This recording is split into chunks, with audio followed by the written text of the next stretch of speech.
14 साल 20 साल बाद बंदे की उम्र कैद तो बाद बंदे बाहर आ जाते हैं। ਜਿਹੜੇ ਬੰਦੇ ਦੀ ਆਪਾਂ ਡਿਮਾਂਡ ਕਰ ਰਹੇ ਹਾਂ ਇਹ 25 ਸਾਲ 30 ਸਾਲ 35 ਸਾਲ ਤੋਂ ਜੇਲ੍ਹਾਂ 'ਚ ਬੰਦ ਹੈਗੇ ਨੇ। ਸਾਨੂੰ ਕਿਸੇ ਨੇ ਅਜੇ ਤੱਕ ਕਿਸੇ ਵੀ ਮੋਰਚੇ ਵਾਲੇ ਨੇ ਸੰਪਰਕ ਨਹੀਂ ਕੀਤਾ ਹੈ। ਇਨਸਾਫ ਦੀ ਗੱਲ ਕਰ ਰਹੇ ਨੇ, ਇਹਨਾਂ ਨੂੰ ਆਪਦੀ ਉਹ ਗਲਤਫਹਿਮੀ ਦੂਰ ਕਰ ਲੈਣੀ ਚਾਹੀਦੀ ਹੈ। ਸਿੱਖ ਜਿਹੜੇ ਨੇ ਇਹ ਇੰਨੇ ਭੋਲੇ ਨੇ ਕਿ ਦਿੱਲੀ 'ਚ ਜਿਹੜੇ ਇਹਨਾਂ ਦੇ ਲੀਡਰ ਹੈ ਇਹਨਾਂ ਨੂੰ ਵੇਚ ਆਉਂਦੇ ਨੇ ਤੇ ਉਦੋਂ ਵੀ ਜ਼ਿੰਦਾਬਾਦ ਮੁਰਦਾਬਾਦ ਕਰਦੇ ਰਹਿੰਦੇ ਨੇ। ਜਿਹੜੇ ਭੇਡਾਂ ਨੇ ਉਹਨਾਂ ਨੂੰ ਵੀ ਪਤਾ ਹੁੰਦਾ ਹੈ ਕਿ ਜਦੋਂ ਕਸਾਈ ਸਲੈਟਰ ਹਾਊਸ ਟਰੱਕ ਪੜ ਕੇ ਖਾਂਦਾ ਹੈ ਕਿ ਸਾਡਾ ਕਤਲ ਹੋ ਜਾਣਾ, ਉਹ ਸਹਿਮ ਜਾਂਦਾ। ਇੰਡੀਅਨ ਸਟੇਟ ਨੇ ਭਾਈ ਜਸਵੰਤ ਸਿੰਘ ਦੇ ਖਾਲੜਾ ਦੇ ਕਾਤਲਾਂ ਨੂੰ, ਰਜ਼ੀਕ ਦੇ ਕਾਤਲਾਂ ਨੂੰ ਛੱਡ ਦਿੱਤਾ ਹੈ। ਗ੍ਰਾਮ ਸਟੇਨਸ ਦੇ ਉੱਤੇ 2 ਛੋਟੇ ਬੱਚਿਆਂ ਨੂੰ ਜਿਹੜਾ ਜੀਪ ਦੇ ਵਿੱਚ ਓਪਨ ਜੀਪ 'ਚ ਫੂਕਣ ਵਾਲਾ ਬਜਰੰਗ ਦਲ ਦਾ ਜਿਹੜਾ ਲੀਡਰ ਸੀ ਦਾਰਾ ਸਿੰਘ, ਕਿਸ਼ੋਰੀ ਲਾਲ ਜਿਹਨੂੰ 8 ਵਾਰੀ ਫਾਂਸੀ ਹੋਈ ਹੈ, ਜਿਹਨੇ ਬੁੱਚਰ ਵਾਂਗੂ ਪੀਸਿਸ ਦੇ ਵਿੱਚ ਸਿੱਖਾਂ ਨੂੰ 84 'ਚ ਕੱਟਿਆ, ਉਹਨਾਂ ਦੀ ਸਜ਼ਾਵਾਂ ਘਟਾ ਦਿੱਤੀਆਂ ਨੇ ਜੀ। ਪਰ ਸਿੱਖਾਂ ਨੂੰ ਨਹੀਂ ਛੱਡ ਰਹੇ। ਵੀ ਮੋਦੀ ਨੇ ਤੁਹਾਡਾ ਖਾਲਿਸਤਾਨ ਮੰਨ ਲਿਆ ਕਿ ਤੁਸੀਂ ਮੋਦੀ ਅੱਗੇ ਸਰੈਂਡਰ ਕਰ ਗਏ, ਇਸ ਤੱਕ ਕੋਈ ਜਵਾਬ ਨਹੀਂ ਆਇਆ ਹੈਗਾ। ਨਾਮਾਂ ਤੇ ਰਾਜਨੀਤੀ ਹੋ ਰਹੀ ਹੈ, ਵਪਾਰ ਹੋ ਰਿਹਾ ਹੈ।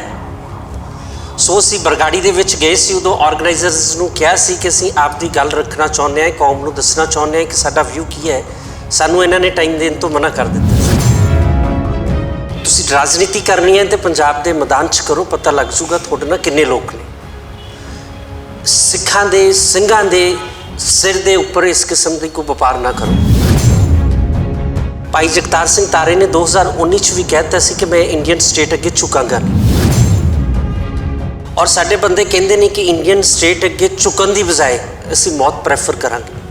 ਅਸੀਂ ਇਸ ਕਿਸਮ ਦੇ ਕਿਸੇ ਸਮਝੌਤੇ 'ਚ ਜਿੱਥੇ ਸਾਨੂੰ ਦਿੱਲੀ ਦੀ ਲੱਤ ਥੱਲੋਂ ਨਿਕਲਣਾ ਪਏ, ਸਾਨੂੰ ਉਸ ਦੀ ਰਿਹਾਈ ਮਨਜ਼ੂਰ ਨਹੀਂ ਹੈਗੀ। ਅਸੀਂ ਕਹਿੰਦੇ ਹਾਂ ਕਿ ਸਾਨੂੰ ਇਨਸਾਫ 47 ਤੋਂ ਲੈ ਕੇ ਹੁਣ ਤੱਕ ਸਟੇਟ ਨੇ ਦਿੱਤਾ ਹੀ ਨਹੀਂ ਹੈਗਾ ਜੀ। ਜੇ ਅਸੀਂ ਇਨਸਾਫ ਲਿਆ ਹੈ ਤਾਂ ਉਹ TC ਦੇ ਬੇਰ ਫੁੰਡ ਕੇ ਲਿਆ, ਚਾਹੇ ਉਹ ਇੰਦਰਾ ਗਾਂਧੀ ਹੈਗੀ ਹੈ, ਚਾਹੇ ਜਨਰਲ ਵੈਦਿਆ ਹੈਗਾ, ਚਾਹੇ ਬੇਅੰਤ ਸਿੰਘ ਹੈਗਾ, ਚਾਹੇ ਉਹ ਬਰਗਾੜੀ ਦੇ ਵਿੱਚ ਗੁਰੂ ਗ੍ਰੰਥ ਸਾਹਿਬ ਦੇ ਬੇਦਬੀ ਲਈ ਦੋਸ਼ੀ ਜਿਹੜੇ ਬੰਦੇ ਸੀ ਉਹਨਾਂ ਨੂੰ ਵੀ ਲੋਕਾਂ ਨੇ ਸੋਧਿਆ ਹੈਗਾ ਮੁੰਡਿਆਂ ਨੇ। ਸਾਡੇ ਲਈ ਜੱਗੀ ਜ਼ੋਲ ਵੀ ਓਨਾ ਹੀ ਇੰਪੋਰਟੈਂਟ ਹੈ ਜਿੰਨਾ ਭਾਈ ਜਗਤਾਰ ਸਿੰਘ ਹਵਾਰਾ ਹੈਗਾ। ਸਾਡੇ ਲਈ UIP ਦੇ ਕੇਸਿਸ 'ਚ ਬੰਦ ਜਿਹੜੇ ਦੀਪ ਸਿੱਧੂ ਦੇ ਨਾਲ ਲੜਕਾ ਜਗਮੀਤ ਹੈ, ਉਹਦੀ ਮਦਰ ਵੀ ਓਨੀ ਇਕੁਅਲੀ ਇੰਪੋਰਟੈਂਟ ਹੈ ਜਿੰਨਾ ਭਾਈ ਜਗਤਾਰ ਸਿੰਘ ਤਾਰਾ ਹੈ। ਕਾਂਗਰਸ, BJP, ਆਪ ਸੈਂਟਰ ਦੀਆਂ ਪਾਰਟੀਆਂ ਨੇ, ਇਹਨਾਂ ਨੇ ਕਦੇ ਵੀ ਰੈਜ਼ੋਲੂਸ਼ਨ ਤਾਮਿਲਨਾਡੂ ਦੀ ਤਰਜ਼ 'ਤੇ ਪਾਸ ਨਹੀਂ ਕਰਨਾ ਸਿੱਖਾਂ ਨੂੰ ਛੱਡਣ ਲਈ। ਅਕਾਲੀ ਦਲ ਜਿੰਨੇ ਕਿ ਆਪਦੇ ਮੈਨੀਫੈਸਟੋ 'ਚ 97 'ਚ ਲੈ ਕੇ ਆਇਆ ਸੀ ਕਿ ਅਸੀਂ ਪੁਲਿਸ ਅਫਸਰਾਂ 'ਤੇ ਪਰਚੇ ਦਰਜ ਕਰਾਂਗੇ ਜਿਨ੍ਹਾਂ ਨੇ ਜ਼ਿਆਦਤੀਆਂ ਕਮਿਟ ਕੀਤੀਆਂ ਨੇ, ਅਸੀਂ ਛਡਾਵਾਂਗੇ ਵੀ। 3 ਵਾਰੀ ਸਰਕਾਰ ਹੰਡਾਉਣ ਦੇ ਬਾਵਜੂਦ ਵੀ ਇਹਨਾਂ ਨੇ ਇੱਕ ਵੀ ਰੈਜ਼ੋਲੂਸ਼ਨ ਤਾਮਿਲਨਾਡੂ ਦੀ ਤਰਜ਼ 'ਤੇ ਪਾਸ ਨਹੀਂ ਕੀਤਾ ਕਿ ਧਾਮੀ ਸਾਹਿਬ ਤੁਹਾਡੇ ਦਸਖਤਾਂ ਦਾ ਕੇਂਦਰ 'ਤੇ ਕੋਈ ਅਸਰ ਨਹੀਂ ਹੋਣਾ ਹੈਗਾ। ਤੁਸੀਂ ਦਸਖਤਾਂ ਦੀ ਬਜਾਏ 1946 ਦੇ ਵਿੱਚ ਸ਼੍ਰੋਮਣੀ ਕਮੇਟੀ ਦੇ ਜਿਹੜੇ ਪਹਿਲੇ ਪ੍ਰਧਾਨ ਸੀ ਸਰਦਾਰ ਬਲਵੰਤ ਸਿੰਘ ਕੁੱਕੜ, ਹਾਂਜੀ, ਉਹਨਾਂ ਨੇ ਇੱਕ ਸਰਬਸੰਮਤੀ ਨਾਲ ਮਤਾ ਪਾਸ ਕੀਤਾ ਹੈ। ਉਹ ਸੀ ਕਿ ਕੌਮ ਨੂੰ ਆਜ਼ਾਦੀ ਚਾਹੀਦੀ ਹੈ। ਉਹਨਾਂ ਨੇ ਖਾਲਿਸਤਾਨ ਦਾ ਮਤਾ ਪਾਸ ਕੀਤਾ, ਉਹ ਧਾਮੀ ਸਾਹਿਬ ਕੋਲ ਰਿਕਾਰਡ 'ਚ ਹੋਏਗਾ। ਅਸੀਂ ਚਾਹੁੰਦੇ ਹਾਂ ਇਹ ਭਾਈ ਜਗਤਾਰ ਸਿੰਘ ਤਾਰੇ ਹੋਣਾ ਦਾ, ਪਿਓਰੇ ਹੋਣਾ ਦਾ ਵਿਸ਼ੇਸ਼ ਮੈਸੇਜ ਹੈ ਕਿ ਧਾਮੀ ਸਾਹਿਬ ਤੁਸੀਂ ਸਾਡੇ ਲਈ ਦਸਖਤ ਨਾ ਕਰਾਓ। ਤੁਸੀਂ ਇੱਕ ਵਾਰੀ ਸਰਦਾਰ ਬਲਵੰਤ ਸਿੰਘ ਕੁੱਕੜ ਦੀ ਤਰਜ਼ 'ਤੇ ਉਹ ਮਤਾ ਸ਼੍ਰੋਮਣੀ ਕਮੇਟੀ 'ਚ ਪਾਸ ਕਰ ਦਿਓ, ਸਾਨੂੰ 10, 20, 30 ਸਾਲ ਫਾਂਸੀ ਵੀ ਲੱਗ ਜਾਏ ਤੇ ਸਾਨੂੰ ਕੋਈ ਦੁੱਖ ਨਹੀਂ ਹੋਏਗਾ। ਸੋ ਜਿਹੜਾ ਤੁਹਾਡੇ ਹੱਥ 'ਚ ਹੈਗਾ ਤੁਸੀਂ ਉਹ ਕਰਕੇ ਦਿਖਾਓ, ਜਿਹੜਾ ਤੁਹਾਡੇ ਹੱਥ 'ਚ ਨਹੀਂ ਹੈਗਾ ਸਾਨੂੰ ਬਿਲਕੁਲ ਕਰਕੇ ਨਾ ਦਿਖਾਓ।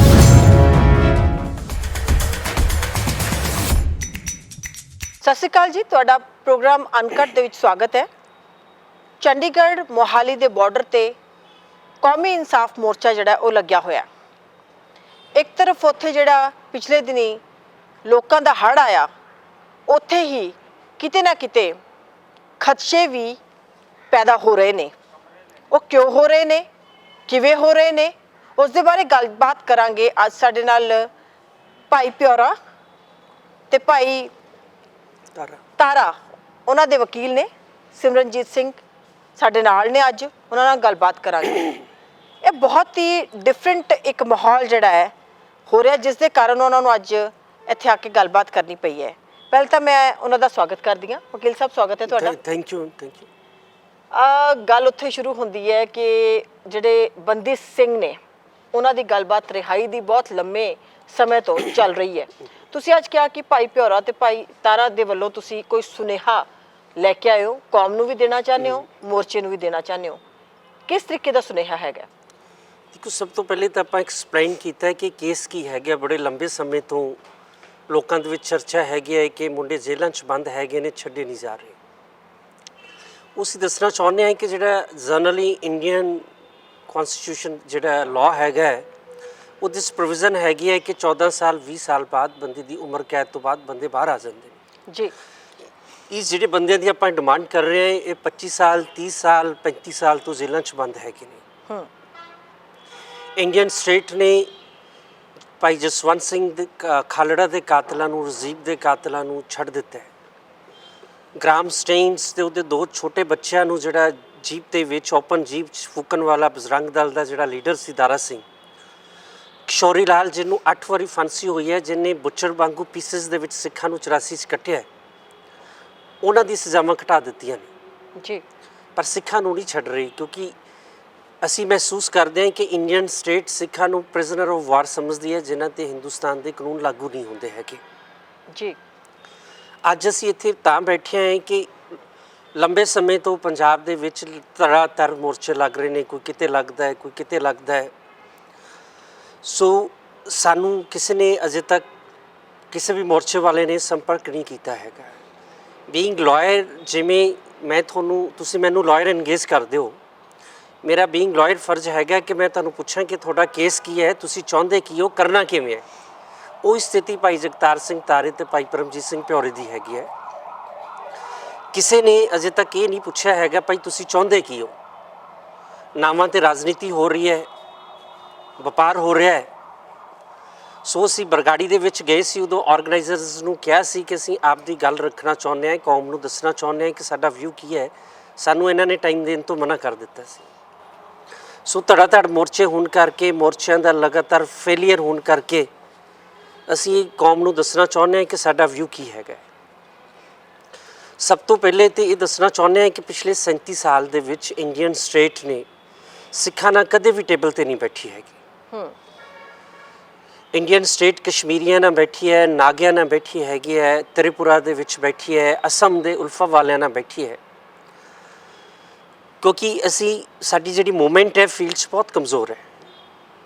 ਇਹ ਕਾਰਨ ਹੈ ਜਦੋਂ ਅਸੀਂ ਨਾਗਿਆਂ ਵਾਂਗੂ ਮੂਵਮੈਂਟ ਨੂੰ ਤਗੜੇ ਕਰਾਂਗੇ, ਇੱਥੇ ਅਸੀਂ ਮਹਿਸੂਸ ਕਰਦੇ ਹਾਂ ਦਿੱਲੀ ਵੀ ਸਾਡੇ ਨਾਲ ਗੱਲ ਕਰਨ ਆਊਗੀ, ਸਾਡੇ ਨਾਲ UN ਵੀ ਯੂਕਰੇਨ ਵਾਂਗੂ, ਕਸ਼ਮੀਰ ਵਾਂਗੂ ਸਾਡੀ ਦਖਲਅੰਦਾਜ਼ੀ ਕਰੂਗੀ।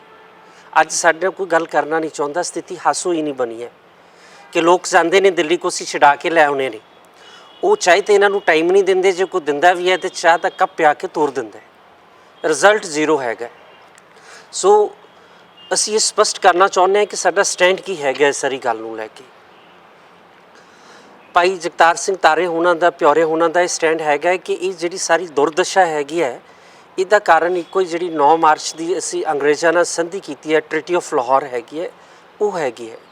ਇਹ ਉਹ ਟ੍ਰੀਟੀ ਸੀ ਜਿਹਨੇ ਸਿੱਖਾਂ ਨੂੰ ਗੁਲਾਮੀ ਦੇ ਜੰਜੀਰਾਂ ਵਿੱਚ ਸੁੱਟ ਦਿੱਤਾ ਹੈਗਾ। ਤੇ ਸਾਰੀ ਕੌਮ ਨੂੰ ਸਭ ਤੋਂ ਪਹਿਲੇ ਇਹ 9 ਮਾਰਚ ਦਾ ਦੱਸਣਾ ਪਊਗਾ ਕਿ ਬਰਤਾਨਵੀ ਹੁਕੂਮਤ ਨੇ ਸਿੱਖਾਂ ਨਾਲ ਵਿਸ਼ਵਾਸਘਾਤ ਕੀਤਾ ਹੈਗਾ। ਜਦੋਂ ਤੱਕ ਦੁਨੀਆ ਦੇ ਵਿੱਚ ਅਸੀਂ ਵੱਡੇ ਇਕੱਠ ਨਹੀਂ ਕਰਦੇ, ਵਰਲਡ ਦੇ ਇਨਸਾਫ ਪਸੰਦ ਲੋਕਾਂ ਨੂੰ ਨਹੀਂ ਪਤਾ ਲੱਗੇਗਾ ਕਿ ਸਿੱਖ ਗੁਲਾਮ ਹੈਗੇ ਨੇ, ਇਹਨਾਂ 'ਤੇ ਕੋਈ ਜ਼ੁਲਮ ਵੀ ਹੋ ਰਿਹਾ ਹੈਗਾ ਜੀ। ਪਰ ਜਿਹੜੀ ਤੁਸੀਂ ਗੱਲ ਕੀਤੀ ਹੈ ਕਿ ਵੱਡੇ ਇਕੱਠਾਂ ਦੀ ਗੱਲ ਕੀਤੀ ਹੈ, ਜਿਹੜੀ ਗੈਦਰਿੰਗਸ ਦੀ ਗੱਲ ਕੀਤੀ ਹੈ, ਪਿਛਲੀ ਵਾਰ ਦੇਖੀਏ ਜਾਂ ਉਸ ਤੋਂ ਪਿਛਲੀ ਵਾਰ ਦੇਖੀਏ ਜਾਂ ਜਦੋਂ ਵੀ ਕੋਈ ਵੀ ਮੋਰਚਿਆਂ ਦੀ ਕਾਲ ਦਿੱਤੀ ਜਾਂਦੀ ਹੈ ਜਾਂ ਬੰਦੀ ਸਿੱਖਾਂ ਦੀ ਜਿਹੜੀ ਗੱਲ ਹੁੰਦੀ ਹੈ, ਸਿੰਘਾਂ ਦੀ ਗੱਲ ਹੁੰਦੀ ਹੈ, ਛੁਡਾਉਣ ਦੀ ਗੱਲ ਹੁੰਦੀ ਹੈ, ਰਿਹਾਈ ਦੀ ਗੱਲ ਕੀਤੀ ਜਾਂਦੀ ਹੈ, ਦੇਸ਼ ਭਰ ਦੇ ਵਿੱਚ ਹੀ ਨਹੀਂ ਵਿਦੇਸ਼ਾਂ ਦੇ ਵਿੱਚ ਵੀ ਇਹ ਜਿਹੜੀ ਪੁਕਾਰ ਹੈਗੀ ਹੈ ਜਾਂਦੀ ਹੈ ਔਰ ਲੋਕ ਆਪਣੇ ਆਪਣੇ ਤਰੀਕੇ ਨਾਲ ਇਕੱਠ ਕਰਦੇ ਹੈ ਜਾਂ ਘੱਟੋ ਘੱਟ ਉਹ ਜਿਹੜੀ ਆਪਣੀ ਇਸ ਚੀਜ਼ ਨੂੰ ਇੱਕ ਤਰ੍ਹਾਂ ਦੀ ਹਿਮਾਇਤ ਹਰ ਵਾਰ ਦਿੰਦੇ ਹੈ। ਤਾਂ ਹੁਣ ਕਿਸ ਇਕੱਠ ਦੀ ਤੁਹਾਨੂੰ ਉਮੀਦ ਹੈਗੀ ਹੈ? ਕਿਉਂਕਿ ਨਾ ਕਰਦੇ ਜਿਹੜਾ ਇੱਕ ਮੋਰਚਾ ਲੱਗਿਆ, ਜਦੋਂ ਇਸ ਮੋਰਚੇ ਵਿੱਚ ਜਾ ਕੇ ਅਸੀਂ ਗੱਲਬਾਤ ਕੀਤੀ ਤਾਂ ਉਹ ਕਹਿੰਦੇ ਆ ਕਿ ਸਾਰਿਆਂ ਨੂੰ ਸੱਦਾ ਹੈਗਾ, ਸਾਰੇ ਆਉਣ ਗੱਲ ਕਰਨ। ਪਰ ਤੁਹਾਡੀ ਗੱਲਾਂ ਤੋਂ ਲੱਗਦਾ ਕਿ ਸ਼ਾਇਦ ਕਿਸੇ ਨਾ ਕਿਸੇ ਗੱਲ 'ਚ ਗੈਪ ਹੈਗਾ, ਕੋਈ ਖਦਸ਼ਾ ਹੈਗਾ। ਇਸ ਕਿਸਮ ਦਾ ਕੋਈ ਨਹੀਂ ਹੈਗਾ ਜੀ। ਮੋਰਚਾ ਸਾਰੇ ਪੰਥ ਦਾ ਹੈਗਾ ਹੈ। ਜੇ ਕਿਸੇ ਧਿਰ ਨੂੰ ਵਹਿਮ ਹੋਏ ਕਿ ਮੋਰਚਾ ਸਾਡਾ ਹੈਗਾ ਤੇ ਇਸ ਕਿਸਮ ਦੀ ਕੋਈ ਗੱਲ ਨਹੀਂ ਹੈਗੀ। ਲੋਕ ਚਾਹੇ ਬਰਗਾੜੀ ਹੈਗਾ, ਚਾਹੇ ਸਰਬੱਤ ਖਾਲਸਾ ਹੈਗਾ, ਚਾਹੇ ਉਹ ਦੀਪ ਸਿੱਧੂ ਦੇ ਫੰਕਸ਼ਨਸ ਹੈਗੇ ਨੇ, ਚਾਹੇ ਉਹ ਸਿੱਧੂ ਮੂਸੇਵਾਲੇ ਦੇ ਫੰਕਸ਼ਨ ਨੇ, ਪੰਥ ਕਿਸੇ ਵਿਅਕਤੀ ਵਿਸ਼ੇਸ਼ ਕਰਕੇ ਨਹੀਂ ਜਾ ਰਿਹਾ, ਕਿਉਂਕਿ ਪੰਥ ਦਾ ਇੱਕ ਸੈਕਸ਼ਨ ਹੈਗਾ ਜਿਹੜਾ ਸਟਿਲ ਮਹਿਸੂਸ ਕਰ ਰਿਹਾ ਹੈ ਕਿ ਅਸੀਂ ਗੁਲਾਮੀ ਦੇ ਹੇਠ ਹੈਗੇ ਹਾਂ। ਇੰਡੀਅਨ ਸਟੇਟ ਸਾਡੇ ਤੇ ਜ਼ਬਰ ਕਰ ਰਹੀ ਹੈ। ਜਦੋਂ ਵੀ ਕਿਸੇ ਵੀ ਧਿਰ ਵੱਲੋਂ ਕਾਲ ਆਉਂਦੀ ਹੈ, ਉੱਥੋਂ ਸਿੱਖ ਆਮ ਹਾਰੇ ਪਹੁੰਚ ਜਾਂਦੇ ਨੇ। ਕਿਹਦੇ ਪੱਲੇ ਕੀ ਹੈਗਾ ਉਹ ਪੋਲੀਟੀਕਲ ਫੀਲਡ 'ਚ ਤੁਹਾਨੂੰ ਪੰਜਾਬ 'ਚ ਪਤਾ ਹੈਗਾ ਕਿ ਕਿਹੜੇ ਬੰਦੇ ਕੋਲੇ ਕਿੰਨੇ ਹੈਗੇ ਨੇ ਲੋਕ। ਸੋ ਸਾਡਾ ਇੱਥੇ ਇਹ ਵਿਊ ਸੀ ਕਿ ਅੱਜ ਜਿਹੜੀ ਪ੍ਰੈਸ ਕਾਨਫਰੰਸ ਸੀ ਕਿ ਅਸੀਂ ਇਹ ਚਾਹੁੰਦੇ ਆਏ ਕਿ ਡਿਕਲੇਅਰ ਹੋਏ ਕਿ ਟੇਬਲ ਤੇ ਕਿਹੜਾ ਬੰਦਾ ਬੈਠੂਗਾ, ਏਜੰਡਾ ਕੀ ਹੋਏਗਾ, ਸਟ੍ਰੈਟਜੀ ਕੀ ਹੋਏਗੀ। ਜਦੋਂ ਤੱਕ ਇਹ ਦੱਸਿਆ ਨਹੀਂ ਜਾਂਦਾ ਕਿ ਤੁਹਾਨੂੰ ਆਫਰਸ ਕੀ ਹੈਗੀਆਂ ਨੇ, ਕਿਉਂਕਿ ਲਗਾਤਾਰ ਮੀਟਿੰਗਸ ਦਾ ਸਿਲਸਿਲਾ ਚੱਲ ਰਿਹਾ ਹੈ। ਕਦੇ ਚੰਡੀਗੜ੍ਹ ਹੁੰਦੀਆਂ ਨੇ, ਕੋਈ ਕਹਿੰਦਾ ਜੀ ਅਸੀਂ ਦਿੱਲੀ 2 ਮੀਟਿੰਗਸ ਕਰਕੇ ਆ ਗਏ ਹਾਂ, ਕੋਈ ਕਹਿੰਦਾ ਜੀ ਕਾਫੀ ਆ ਰਹੀ ਹੈ। ਕਹਿੰਦੇ ਕਿ ਇਹ ਮੋਰਚਾ ਲਾਉਣ ਤੋਂ ਪਹਿਲੇ ਜਿਹੜੀਆਂ ਉਹ ਮੀਟਿੰਗਸ ਜਿਹੜੀਆਂ ਨੇ ਸੈਂਟਰ ਸਰਕਾਰ ਦੇ ਨਾਲ ਕਰਕੇ ਇਹਨਾਂ ਨੇ ਜਿਹੜੀ ਇੱਥੇ ਮੋਰਚਾ ਲਾਇਆ ਹੈ। ਸਾਡਾ ਇਹ ਸਵਾਲ ਹੈਗਾ ਕਿ ਉਹ ਮੀਟਿੰਗਸ ਜਿਹੜੀਆਂ ਨੇ ਤੁਸੀਂ ਰਾਜਨੀਤੀ ਕਰਨੀ ਹੈ ਤੇ ਪੰਜਾਬ ਦੇ ਮੈਦਾਨ 'ਚ ਕਰੋ, ਪਤਾ ਲੱਗ ਜੂਗਾ ਤੁਹਾਡੇ ਨਾਲ ਕਿੰਨੇ ਲੋਕ ਨੇ। ਸਿੱਖਾਂ ਦੇ ਸਿੰਘਾਂ ਦੇ ਸਿਰ ਦੇ ਉੱਪਰ ਇਸ ਕਿਸਮ ਦੀ ਕੋਈ ਵਪਾਰ ਨਾ ਕਰੋ। ਪਹਿਲੇ ਤੁਸੀਂ ਇਹ ਸਾਰੇ ਲੋਕਾਂ ਨੂੰ ਮੈਸੇਜ ਦੇਣਾ ਚਾਹੁੰਦੇ ਹਾਂ, ਕਿਉਂਕਿ ਇਹ ਜਿਹੜੇ ਬੰਦੇ ਅੰਦਰ ਗਏ ਨੇ ਇਹ ਸੰਘਰਸ਼ ਨੂੰ ਸਮਰਪਿਤ ਹੋ ਕੇ ਗਏ ਨੇ। ਭਾਈ ਜਗਤਾਰ ਸਿੰਘ ਤਾਰੇ ਨੇ 2019 'ਚ ਵੀ ਕਹਿ ਦਿੱਤਾ ਸੀ ਕਿ ਮੈਂ ਇੰਡੀਅਨ ਸਟੇਟ ਅੱਗੇ ਝੁਕਾਂਗਾ ਨਹੀਂ। ਜਿਹੜੀਆਂ ਰਿਹਾਈਆਂ ਨੇ ਮੋਰਚੇ ਦੇ ਵਿੱਚ ਵਕੀਲ ਸਾਹਿਬਾਨ ਨੇ ਤੁਹਾਨੂੰ ਦੱਸ ਦੇਣਗੇ ਕਿ CRPC ਦੀ ਪ੍ਰੋਵੀਜ਼ਨ 432 ਤੋਂ 36 ਤੱਕ ਰਾਸ਼ਟਰਪਤੀ, ਰਾਜਪਾਲ, ਸਟੇਟ ਗਵਰਨਮੈਂਟ, ਸੈਂਟਰ ਗਵਰਨਮੈਂਟ ਜੇ ਰਿਹਾਈ ਕਰਦੀ ਹੈ ਤਾਂ ਵਿਦ ਕੰਡੀਸ਼ਨਸ ਕਰਦੀ ਹੈ। ਔਰ ਸਾਡੇ ਬੰਦੇ ਕਹਿੰਦੇ ਨੇ ਕਿ ਇੰਡੀਅਨ ਸਟੇਟ ਅੱਗੇ ਝੁਕਣ ਦੀ ਬਜਾਏ ਅਸੀਂ ਮੌਤ ਪ੍ਰੈਫਰ ਕਰਾਂਗੇ। ਅਸੀਂ ਇਸ ਕਿਸਮ ਦੇ ਕਿਸੇ ਸਮਝੌਤੇ 'ਚ ਜਿਸ ਸਾਨੂੰ ਦਿੱਲੀ ਦੀ ਲੱਤ ਥੱਲਿਓਂ ਨਿਕਲਣਾ ਪਏ, ਸਾਨੂੰ ਉਸ ਦੀ ਰਿਹਾਈ ਮਨਜ਼ੂਰ ਨਹੀਂ ਹੈਗੀ। ਸੋ ਇਹ ਸਪਸ਼ਟ ਕਰਨਾ ਚਾਹੀਦਾ ਜਿਹੜੇ ਮੀਟਿੰਗਸ ਕਰ ਰਹੇ ਨੇ ਉਹਨਾਂ ਦਾ ਏਜੰਡਾ ਕੀ ਹੈਗਾ, ਸਰਕਾਰ ਨੇ ਉਹਨਾਂ ਨੂੰ ਕੀ ਰਿਸਪੌਂਡ ਕੀਤਾ ਹੈਗਾ, ਇਹ ਗੱਲਾਂ ਸਪਸ਼ਟ ਹੋਣੀਆਂ ਚਾਹੀਦੀਆਂ ਨੇ। ਤੁਸੀਂ ਖਾਸ ਤੌਰ ਤੇ ਕਿਹਾ ਕਿ ਭਾਈ ਤਾਰਾ ਤੇ ਭਾਈ ਪਿਓਰਾ ਵੱਲੋਂ ਤੁਸੀਂ ਅੱਜ ਮੈਸੇਜ ਲੈ ਕੇ ਆਏ ਹੋ। ਕੀ ਤੁਹਾਨੂੰ ਜਿਹੜਾ ਹੈ ਰੀਸੈਂਟਲੀ ਉਹ ਤੁਸੀਂ ਉਹਨਾਂ ਨੂੰ ਮਿਲ ਕੇ ਆਏ ਹੋ ਜਾਂ ਉੱਥੇ ਜਿੱਦਾਂ ਹਵਾਰਾ ਜਿਹੜੇ ਨੇ ਉਹਨਾਂ ਦੇ ਵਕੀਲ ਜਾਂ ਉਹਨਾਂ ਦੇ ਜਿਹੜੇ ਸਰਪ੍ਰਸਤੀ ਕਰ ਰਹੇ ਨੇ ਜਾਂ ਉਹਨਾਂ ਦੀ ਜਿਹੜੀ ਪੈਰੋਕਾਰੀ ਕਰ ਰਹੇ ਨੇ ਉਹ ਉੱਥੇ ਨੇ ਸਾਰੇ ਦੇ ਸਾਰੇ ਮੋਰਚੇ ਦੇ ਵਿੱਚ, ਪਰ ਉਹ 9 ਜਾਂ 10 ਜਿਹੜੇ ਨੇ ਬੇਸਿਕਲੀ ਸਿੰਘਾਂ ਦੀ ਗੱਲ ਕਰ ਰਹੇ ਨੇ ਰਿਹਾਈ ਦੀ। ਪਰ ਉਹਦੇ ਬਾਵਜੂਦ ਉਹਨਾਂ ਨੇ 4 ਮੁੱਦੇ ਉੱਥੇ ਰੱਖੇ ਨੇ ਜਿਹਦੇ ਵਿੱਚ ਲਾਪਤਾ ਸਰੂਪਾਂ ਦੀ ਗੱਲ ਵੀ ਆਉਂਦੀ ਹੈ, ਜਿਹਦੇ ਵਿੱਚ ਬਰਗਾੜੀ ਦੀ ਗੱਲ ਵੀ ਆਉਂਦੀ ਹੈ, ਸਾਰੀਆਂ ਗੱਲਾਂ ਆਉਂਦੀਆਂ ਨੇ। ਤੁਸੀਂ ਪਰਟੀਕੂਲਰ ਗੱਲ ਕਰ ਰਹੇ ਹੋ। ਦੇਖੋ ਅਸੀਂ ਬਹੁਤ ਸਪੈਸੀਫਿਕ ਕੀਤਾ ਹੈ ਪ੍ਰੈਸ ਕਾਨਫਰੰਸ ਦੇ ਵਿੱਚ ਵੀ ਅੱਗੇ, ਜਿਹੜੀ ਇਹ ਇਨਸਾਫ ਦੀ ਗੱਲ ਕਰ ਰਹੇ ਨੇ ਇਹਨਾਂ ਨੂੰ ਆਪ ਦੀ ਉਹ ਗਲਤਫਹਿਮੀ ਦੂਰ ਕਰ ਲੈਣੀ ਚਾਹੀਦੀ ਹੈ। 1978 ਦੇ ਵਿੱਚ ਕੀ ਨਿਰੰਕਾਰੀਆਂ ਦਾ ਇਨਸਾਫ ਹੋ ਗਿਆ? ਕਿ ਦਿੱਲੀ ਇਕੱਲੇ ਸ਼ਹਿਰ ਦੇ ਵਿੱਚ 5000 ਸਿੱਖ ਦਿੱਲੀ ਦੀ supreme court, high court, parliament ਦੇ ਅੱਗੇ ਲਾਈਵ ਵਾਰਨਿੰਗ ਹੋਈ ਹੈ। ਕਿਸੇ ਹਾਈ ਕੋਰਟ, ਸੁਪਰੀਮ ਕੋਰਟ ਨੇ ਅਜੇ ਤੱਕ ਸੋ ਮੋਟੋ ਨਹੀਂ ਲਿਆ। ਰੈਸਟ ਆਫ ਦਿੱਲੀ 15 ਤੋਂ 20,000 ਸਿੱਖ ਜਿਹੜਾ ਇਹਨਾਂ ਨੇ 84 'ਚ ਮਾਰਿਆ, ਕੁਛ ਹੋਇਆ ਹੈ? ਹਜ਼ਾਰਾਂ ਮੁੰਡੇ ਜਿਹੜੇ ਆ ਝੂਠੇ ਪੁਲਿਸ ਮੁਕਾਬਲਿਆਂ 'ਚ ਮਾਰੇ ਨੇ, ਕੁਛ ਬਣਿਆ? ਇੱਥੋਂ ਤੱਕ ਕਿ ਅਕਾਲ ਤਖਤ ਸਾਹਿਬ ਦਾ ਜਥੇਦਾਰ ਭਾਈ ਗੁਰਦੇਵ ਸਿੰਘ ਕੌਂਕੇ ਇਹਨਾਂ ਨੇ ਪੁਲਿਸ ਕਸਟਡੀ ਦੇ ਵਿੱਚ ਟਾਰਚਰ ਨਾਲ ਮਾਰਿਆ। ਸਿੱਖਾਂ ਦੇ 2 ਮੈਂਬਰ ਪਾਰਲੀਮੈਂਟ, ਖੁੱਡੀਆ ਸਾਹਿਬ, ਬੀਬੀ ਬਿਮਲ ਖਾਲਸਾ, ਈਵਨ ਬੀਬੀ ਬੁਲਾਰਾ ਜਿਹੜੀ ਮੈਂਬਰ ਪਾਰਲੀਮੈਂਟ ਸੀ ਉਹਦਾ ਹਸਬੈਂਡ ਪ੍ਰੋਫੈਸਰ ਰਜਿੰਦਰ ਬੁਲਾਰਾ ਇਹਨਾਂ ਨੇ ਮਾਰ ਦਿੱਤਾ ਝੂਠੇ ਮੁਕਾਬਲਿਆਂ 'ਚ। ਨਕੋਦਰ ਕਾਂਡ ਹੋਇਆ ਹੈ, ਜਸਪਾਲ ਸਿੰਘ ਚੌਰ ਸਿੱਧਵਾਂ ਮਾਰਿਆ 2012 'ਚ ਸੁਮਿਤ ਸੈਣੀ ਨੇ। ਸਰਸੇਵਾਲੇ ਦੇ ਵਿੱਚ ਕਿੰਨੇ ਸਿੰਘ ਸ਼ਹੀਦ ਹੋਏ ਨੇ ਐਜੀਟੇਸ਼ਨ ਦੇ ਵਿੱਚ, ਬਾਈਬਲ ਦੇ ਵਿੱਚ ਸਿੰਘ ਸ਼ਹੀਦ ਹੋਏ ਨੇ। ਦੀਪ ਸਿੱਧੂ ਦੀ ਟਾਰਗੇਟ ਕਿਲਿੰਗ ਕੀਤੀ ਹੈ ਇੰਡੀਅਨ ਸਟੇਟ ਨੇ। ਇਹ 2-4 ਘਟਨਾਵਾਂ ਸਾਡਾ ਮਸਲਾ ਨਹੀਂ ਹੈਗਾ। ਜੇ ਅਸੀਂ ਗੱਲ ਕਰਨੀ ਹੈ ਤਾਂ ਸਾਨੂੰ ਕੰਪਲੀਟਲੀ ਇਹ ਸਾਰੇ ਸਿਸਟਮ ਨੂੰ ਦੇਖਣਾ ਪਊਗਾ। ਸੋ ਅਸੀਂ ਕਹਿੰਦੇ ਹਾਂ ਕਿ ਸਾਨੂੰ ਇਨਸਾਫ 47 ਤੋਂ ਲੈ ਕੇ ਹੁਣ ਤੱਕ ਸਟੇਟ ਨੇ ਦਿੱਤਾ ਹੀ ਨਹੀਂ ਹੈਗਾ ਜੀ। ਜੇ ਅਸੀਂ ਇਨਸਾਫ ਲਿਆ ਹੈ ਤਾਂ ਉਹ TC ਦੇ ਬੇਰ ਫੁੰਡ ਕੇ ਲਿਆ, ਚਾਹੇ ਉਹ ਇੰਦਰਾ ਗਾਂਧੀ ਹੈਗੀ ਹੈ, ਚਾਹੇ ਜਨਰਲ ਵੈਦਿਆ ਹੈਗਾ, ਚਾਹੇ ਬੇਅੰਤ ਸਿੰਘ ਹੈਗਾ, ਚਾਹੇ ਉਹ ਬਰਗਾੜੀ ਦੇ ਵਿੱਚ ਗੁਰੂ ਗ੍ਰੰਥ ਸਾਹਿਬ ਦੇ ਬੇਦਬੀ ਲਈ ਦੋਸ਼ੀ ਜਿਹੜੇ ਬੰਦੇ ਸੀ ਉਹਨਾਂ ਨੂੰ ਵੀ ਲੋਕਾਂ ਨੇ ਸੋਧਿਆ ਹੈਗਾ ਮੁੰਡਿਆਂ ਨੇ। ਸੋ ਜੇ ਇਹਨਾਂ ਨੂੰ ਵਹਿਮ ਹੈਗਾ ਕਿ ਇੰਡੀਅਨ ਸਟੇਟ ਨੇ ਤੁਹਾਨੂੰ ਇਨਸਾਫ ਦੇਣਾ ਹੈ ਤਾਂ ਉਹ ਵਹਿਮ ਹੈਗਾ, ਸਾਨੂੰ ਉਸ ਕਿਸਮ ਦਾ ਕੋਈ ਵਹਿਮ ਨਹੀਂ ਹੈਗਾ ਜੀ। ਬਿਲਕੁਲ ਤੁਸੀਂ ਇੱਦਾਂ ਦੀ ਜਿਹੜੀ ਆਪਣੀ ਵਿਚਾਰਾਂ ਨੇ ਤੁਸੀਂ ਲੈ ਕੇ ਆਏ ਹੋ, ਰੱਖ ਰਹੇ ਹੋ, ਪਰ ਫਿਰ ਵੀ ਕਿਤੇ ਨਾ ਕਿਤੇ ਜੇ ਗੱਲ ਦੇਖਿਆ ਜਾਏ ਤਾਂ ਮੋਰਚੇ ਲੱਗਦੇ ਰਹੇ ਨੇ, ਬਾਰ-ਬਾਰ ਲੱਗਦੇ ਰਹੇ ਨੇ ਔਰ ਜਦੋਂ ਜੇ ਮੋਰਚੇ ਵਿੱਚ ਦੇਖਿਆ ਜਾਏ ਉਹਦੀਆਂ ਜਿਹੜੀਆਂ ਉਹਦੇ ਪੂਰਾ ਜਿਹੜਾ ਇੱਕ ਐਸਟੈਬਲਿਸ਼ਮੈਂਟ ਹੁੰਦੀ ਹੈ ਉਹਦੇ 'ਚ ਤਾਂ ਬਹੁਤ ਜ਼ਿਆਦਾ ਲੱਗਦਾ ਕਿ ਵਾਕਈ ਕੌਮ ਇਕੱਠੀ ਹੋ ਗਈ ਹੈ, ਵਾਕਈ ਸਿਰਜੋੜ ਬੈਠੇ ਨੇ। ਹੁਣ ਜਿਹੜੀ ਹੈ ਇਸ 'ਤੇ ਵਾਕਈ ਜਿਹੜੀ ਇਹਦੀ ਰਹਿਨੁਮਾਈ ਜਿਹੜੀ ਹੈ ਪ੍ਰੋਪਰ ਤਰੀਕੇ ਨਾਲ ਹੋਏਗੀ, ਆਗੂ ਜਿਹੜੇ ਨੇ ਉਹ ਐਸਟੈਬਲਿਸ਼ਡ ਹੋਣਗੇ। ਪਰ ਕਿਤੇ ਨਾ ਕਿਤੇ ਵਿੱਚ ਆ ਕੇ ਜਿਵੇਂ ਇੱਥੇ 7 ਜਨਵਰੀ ਨੂੰ ਲੱਗਿਆ, ਹਜੇ ਬਹੁਤ ਥੋੜ੍ਹਾ ਟਾਈਮ ਹੋਇਆ ਹੈ, ਫਰਵਰੀ ਮਤਲਬ ਕਿ ਜਨਵਰੀ ਵੀ ਜਿਹੜੀ ਹੈ ਪੂਰੀ ਨਹੀਂ ਹੋਈ ਹੈ, ਤੇ ਫਰਵਰੀ ਤੱਕ ਕਦੋਂ ਹਜੇ ਮਹੀਨਾ ਫਰਵਰੀ 'ਚ ਜਾ ਕੇ ਹੋਣਾ। ਬਾਵਜੂਦ ਉਸ ਤੋਂ ਪਹਿਲਾਂ ਹੀ ਜਿਹੜਾ ਦੇਖੀਏ ਤਾਂ ਮੋਰਚੇ ਦੇ ਵਿੱਚ ਇੱਦਾਂ ਦੀਆਂ ਆਵਾਜ਼ਾਂ ਜਿਹੜੀਆਂ ਆਉਣੀਆਂ ਸ਼ੁਰੂ ਹੋ ਗਈਆਂ ਨੇ, ਜਿੱਦਾਂ ਤੁਸੀਂ ਅੱਜ ਆਪਣੀ ਗੱਲ ਰੱਖ ਰਹੇ ਹੋ। ਪ੍ਰੋਬਲਮ ਕਿੱਥੇ ਹੈ? ਦੇਖੋ, ਇਹ ਆਵਾਜ਼ਾਂ ਨਹੀਂ ਹੈਗੀਆਂ, ਮਤਲਬ ਹਮੇਸ਼ਾ ਜਦੋਂ ਆਪਾਂ ਟੇਬਲ ਤੇ ਬੈਠਦੇ ਹਾਂ ਇੱਥੇ ਐਗਰੀਮੈਂਟ ਡਿਸਐਗਰੀਮੈਂਟਸ ਹੁੰਦੇ ਨੇ, ਡਾਇਸੈਂਟ ਹੁੰਦਾ ਹੈ। ਮੈਂ ਸਹਿਮਤ ਨਹੀਂ ਹੈਗਾ, ਮੈਂ ਸਵਾਲ ਕਰ ਲਿਆ, ਮੇਰਾ ਜਵਾਬ ਆ ਜਾਏ। ਜੇ ਕੋਈ ਮੇਰੀ ਗੱਲ ਨਾਲ ਸਹਿਮਤ ਨਹੀਂ ਹੋ, ਮੈਨੂੰ ਸਵਾਲ ਕਰ ਸਕਦਾ ਹੈ। ਇੱਕ ਦੂਜੇ ਨੂੰ ਸਵਾਲ ਕਰਨ ਦਾ ਮਤਲਬ ਇਹ ਨਹੀਂ ਹੁੰਦਾ ਕਿ ਅਸੀਂ ਇੱਕ ਦੂਜੇ ਦੇ ਵਿਰੋਧੀ ਹੈਗੇ ਹਾਂ। ਜੇ ਕੰਸਟਰਕਟਿਵ ਰਿਜ਼ਲਟਸ ਵੱਲ ਜਾਣਾ ਹੈ ਤਾਂ ਸਾਨੂੰ ਇੱਕ ਦੂਜੇ ਨੂੰ ਸਵਾਲ ਕਰਨੇ ਪੈਣਗੇ, ਜਦ ਤੱਕ ਆਪਾਂ ਗ੍ਰਿਲਿੰਗ ਨਹੀਂ ਕਰਾਂਗੇ ਇੱਕ ਦੂਜੇ ਦੀ। ਮੈਂ ਤੁਹਾਨੂੰ ਦੱਸਦਾ ਕਿ ਆਇਨਸਟਾਈਨ ਦੁਨੀਆ ਦਾ ਬੜਾ ਵੱਡਾ ਵਿਦਵਾਨ ਹੋਇਆ ਹੈ। ਆਇਨਸਟਾਈਨ ਕਹਿੰਦਾ ਹੈ ਕਿ doing the same things again and again expecting different result is a foolish act.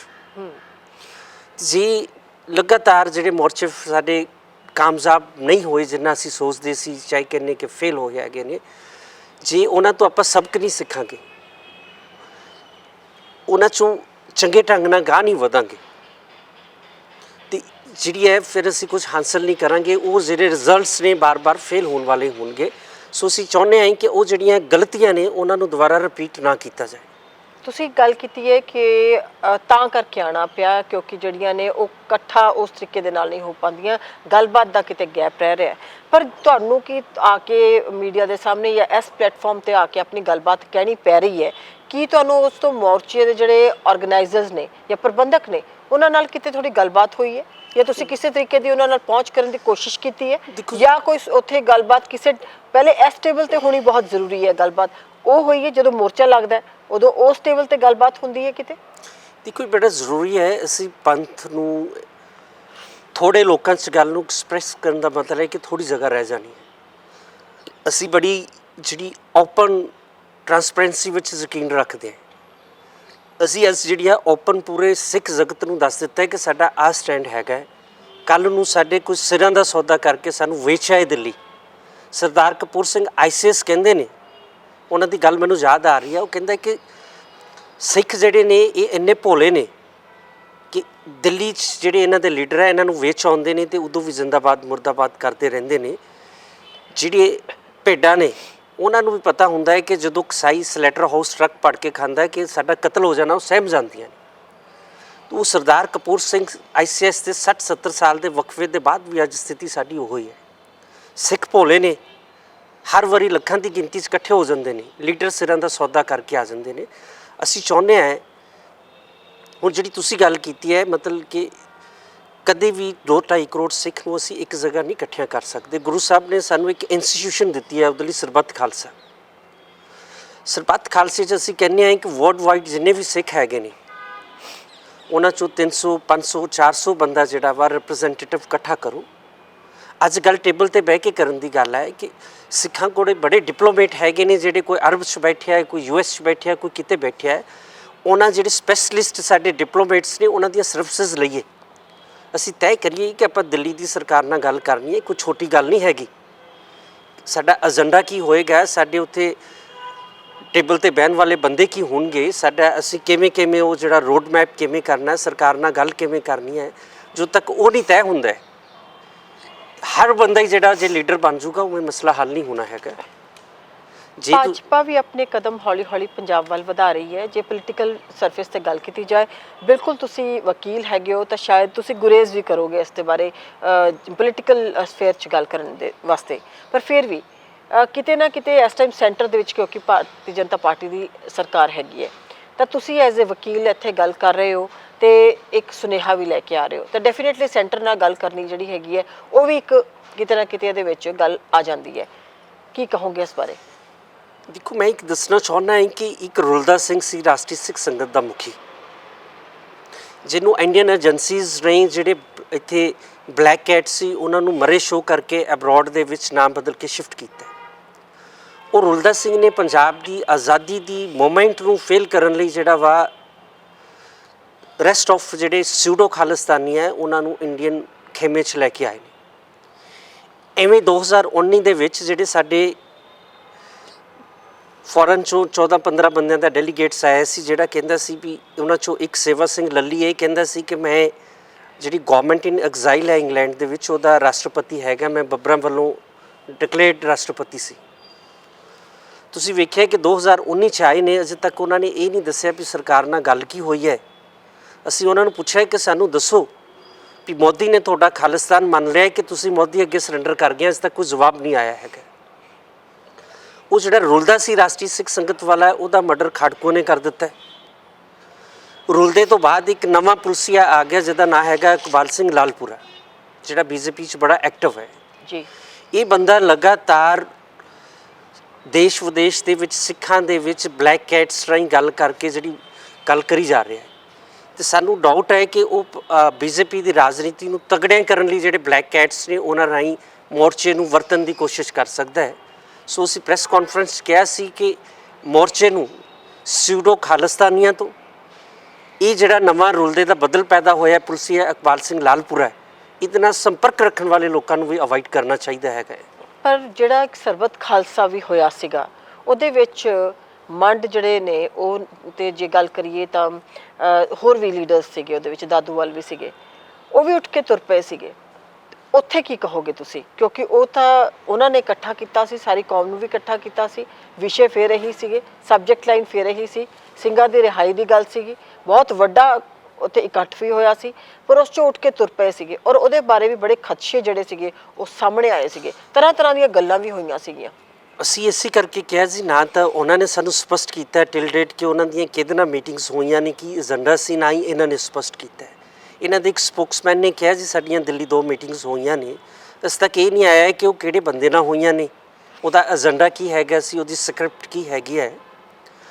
ਤੇ ਇਹ ਐਪਰੀਹੈਂਸ਼ਨਸ ਕਰਕੇ ਅੱਜ ਅਸੀਂ ਬੈਠੇ ਹਾਂ ਕਿ ਮੋਰਚੇ ਤੇ ਮੋਰਚਾ ਲੱਗੀ ਜਾ ਰਹੇ ਨੇ, ਕੌਮ ਲੱਖਾਂ ਦੀ ਗਿਣਤੀ 'ਚ ਰਿਸਪੌਂਡ ਕਰਦੀ ਹੈ। ਤੁਸੀਂ ਦੇਖੋ ਬਰਗਾੜੀ ਦੇ ਵਿੱਚ 40 ਲੱਖ ਬੰਦੇ ਤੋਂ ਵੱਧ ਨੇ ਸਪੋਰਟ ਕੀਤਾ, ਪਰ ਅਲਟੀਮੇਟਲੀ ਟੇਬਲ ਤੇ ਬਹਿ ਕੇ ਅਸੀਂ ਲੂਜ਼ਰ ਬਣ ਕੇ ਨਿਕਲਦੇ ਹਾਂ। ਸੋ ਅਸੀਂ ਚਾਹੁੰਦੇ ਹਾਂ ਕਿ ਮੋਰਚਾ ਤਗੜਾ ਹੋਏ। ਮੋਰਚੇ ਦੇ ਵਿੱਚ ਅਸੀਂ ਬਾਰ-ਬਾਰ, ਜਿਵੇਂ ਮੈਂ ਤੁਹਾਨੂੰ ਆਇਨਸਟਾਈਨ ਵਾਲੀ ਗੱਲ ਕੀਤੀ ਹੈ, ਕਿ ਉਹ ਗਲਤੀਆਂ ਰਿਪੀਟ ਨਾ ਕਰੀਏ, ਕੁਛ ਕੌਮ ਨੂੰ ਲੈ ਕੇ ਦੇਈਏ। ਪਰ ਇਸ ਵਾਰੀ ਜਿਹੜੀ ਗੱਲ ਹੈ ਉਹ ਬਾਰ-ਬਾਰ ਮੋਰਚੇ 'ਚੋਂ ਹੀ ਆਵਾਜ਼ ਆ ਰਹੀ ਹੈ ਕਿ ਤਾਂ ਹੀ ਉੱਠਾਂਗੇ ਜਦੋਂ ਕਿ ਬੰਦੀ ਸਿੰਘਾਂ ਦੀ ਰਿਹਾਈ ਜਿਹੜੀ ਹੈ ਹੋ ਜਾਏਗੀ। ਇਹ ਗੱਲ ਬਾਰ-ਬਾਰ ਆ ਰਹੀ ਹੈ, ਜਦ ਕਿ ਤੁਹਾਨੂੰ ਲੱਗਦਾ ਕਿ ਇਹਦੇ ਪਿੱਛੇ ਕੋਈ ਨਾ ਕੋਈ ਵਾਕਈ ਗੱਲ ਹੋਈ ਹੈ, ਕਿਸੇ ਕੌਨਫੀਡੈਂਸ ਤੇ ਉਹ ਕਹਿ ਕੇ ਬੈਠੇ ਨੇ? ਕਿਉਂਕਿ ਜਿੰਨਾ ਵੀ ਲੰਮਾ ਹੋਵੇ, ਇੱਕ ਫਿਰ ਵੀ ਕਿਤੇ ਨਾ ਕਿਤੇ ਹੱਦ ਹੁੰਦੀ ਹੈ ਕਿਸੇ ਮੋਰਚੇ ਦਾ। ਸਭ ਤੋਂ ਪਹਿਲੇ ਆਪਾਂ ਕਿਸਾਨੀ ਦੀ ਵੀ ਗੱਲ ਕਰ ਲਈਏ, ਕਿਸਾਨੀ ਦਾ ਮੋਰਚਾ ਵੀ 1 ਸਾਲ ਤੱਕ ਲਗਾਤਾਰ ਲੱਗਿਆ, ਆਖਿਰਕਾਰ ਉਹ ਕਿਸੇ ਗੱਲ ਤੇ ਹੀ ਹੋ ਕੇ ਨਿਬੜਿਆ। ਤੁਹਾਨੂੰ ਲੱਗਦਾ ਕਿ ਸ਼ਾਇਦ ਕਿਸੇ ਕੌਨਫੀਡੈਂਸ ਨਾਲ ਉਹ ਮੋਰਚਾ ਲਾ ਕੇ ਗੱਲ ਕਹਿ ਰਹੇ ਨੇ ਕਿ ਅਸੀਂ ਮੋਰਚਾ ਤਾਂ ਚੁੱਕਾਂਗੇ ਜਦੋਂ ਰਿਹਾਈ ਹੋ ਜਾਏਗੀ? ਸ਼ਾਇਦ ਹੋ ਸਕਦਾ ਹੈ ਕੋਈ ਗੱਲਬਾਤ ਹੋਈ ਹੋਵੇ, ਕੁਝ ਰਿਹਾਈ ਦੀਆਂ ਗੱਲਾਂ ਚੱਲੀਆਂ ਹੋਣ। ਦੇਖੋ, ਇਹ ਤਾਂ ਤੁਹਾਨੂੰ ਮੋਰਚੇ ਵਾਲੇ ਦੱਸ ਸਕਦੇ ਨੇ ਵੀ ਉਹਨਾਂ ਦੀ ਕਿਹਦੇ ਨਾਲ ਕੀ ਗੱਲ ਹੋਈ ਹੈ, ਉਹ ਕਿਉਂ ਇਸ ਕਿਸਮ ਦਾ ਸਟੈਂਡ ਲੈ ਰਹੇ ਨੇ। ਅਸੀਂ ਤਾਂ ਕਹਿਣਾ ਚਾਹੁੰਦੇ ਹਾਂ ਕਿ ਪਿਕ ਐਂਡ ਚੂਜ਼ ਨਹੀਂ ਹੋਣਾ ਚਾਹੀਦਾ ਹੈ। ਸਾਡੇ ਲਈ ਜੱਗੀ ਜ਼ੋਲ ਵੀ ਓਨਾ ਹੀ ਇੰਪੋਰਟੈਂਟ ਹੈ ਜਿੰਨਾ ਭਾਈ ਜਗਤਾਰ ਸਿੰਘ ਹਵਾਰਾ ਹੈਗਾ। ਸਾਡੇ ਲਈ UAP ਦੇ ਕੇਸਿਸ 'ਚ ਬੰਦ ਜਿਹੜੇ ਦੀਪ ਸਿੱਧੂ ਦੇ ਨਾਲ ਲੜਕਾ ਜਗਮੀਤ ਹੈ, ਉਹਦੀ ਮਦਰ ਵੀ ਓਨੀ ਇਕੁਅਲੀ ਇੰਪੋਰਟੈਂਟ ਹੈ ਜਿੰਨਾ ਭਾਈ ਜਗਤਾਰ ਸਿੰਘ ਤਾਰਾ ਹੈਗਾ।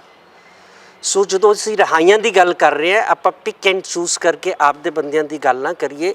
ਜਦੋਂ ਤੁਸੀਂ ਕਹਿੰਦੇ ਹੋ ਕਿ ਅਸੀਂ ਕੌਮ ਨੂੰ ਰਿਪਰੈਜ਼ੈਂਟ ਕਰ ਰਹੇ ਹਾਂ, ਫਿਰ ਤੁਹਾਡਾ ਜਿਹੜਾ ਏਮ ਹੋਣਾ ਚਾਹੀਦਾ ਉਹ ਹੋਣਾ ਚਾਹੀਦਾ ਹੈ ਸਾਰੇ ਦੇ ਸਾਰੇ ਜਿਹੜੇ ਸਿੱਖ ਬੰਦ ਨੇ, ਜਿਹੜੇ ਇੰਡੀਅਨ ਸਟੇਟ ਦੇ ਧੱਕੇਸ਼ਾਹੀ ਦਾ ਸ਼ਿਕਾਰ ਹੈਗੇ ਨੇ, ਜਿਹੜੇ ਸਟੇਟ ਸਪਰੈਸ਼ਨ ਦਾ ਸ਼ਿਕਾਰ ਹੈਗੇ ਨੇ, ਆਪਾਂ ਸਾਰਿਆਂ ਦੀ ਰਿਹਾਈ ਕਰਾ ਕੇ ਲਾਈਏ, ਫਿਰ ਗੱਲ ਹੈ। ਗੁਰੂ ਹਰਗੋਬਿੰਦ ਪਾਤਸ਼ਾਹ ਨੇ ਇਹ ਨਹੀਂ ਸੀ ਕਿਹਾ ਕਿ ਮੈਂ ਆਹ ਛੱਡ ਕੇ ਆਉਣੇ ਨੇ, ਉਹ ਸਾਰਿਆਂ ਨੂੰ ਨਾਲ ਲੈ ਕੇ ਆਏ ਨੇ। ਸੋ ਸਾਡੀ ਜਿਹੜੀ ਅਪਰੋਚ ਹੈ ਗੁਰੂ ਹਿਸਟਰੀ ਤੋਂ ਹੋਣੀ ਚਾਹੀਦੀ ਹੈ, ਆਪੋ ਵਿੱਚ ਬਹਿ ਕੇ ਇਸ ਕਿਸਮ ਦੀਆਂ ਰਿਜ਼ਰਵੇਸ਼ਨਸ ਨਹੀਂ ਬਣਾਉਣੀਆਂ ਚਾਹੀਦੀਆਂ ਹੈਗੀਆਂ। ਤੁਹਾਨੂੰ ਕਿਤੇ ਨਾ ਕਿਤੇ ਲੱਗਦਾ ਕਿ ਸ਼ਾਇਦ ਕੁਝ ਕੁ ਨਾਮਾਂ ਦੀ ਜਿਹੜੀ ਲਿਸਟ ਹੈਗੀ ਹੈ ਉਸ 'ਤੇ ਗੱਲਬਾਤ ਕੀਤੀ ਗਈ ਹੈ ਔਰ ਸ਼ਾਇਦ ਕੁਝ 'ਤੇ ਸਹਿਮਤੀ ਬਣੀ ਹੈ, ਕਿਉਂਕਿ ਤੁਸੀਂ ਪਿਕ ਐਂਡ ਚੂਜ਼ ਦੀ ਗੱਲ ਕੀਤੀ ਹੈ।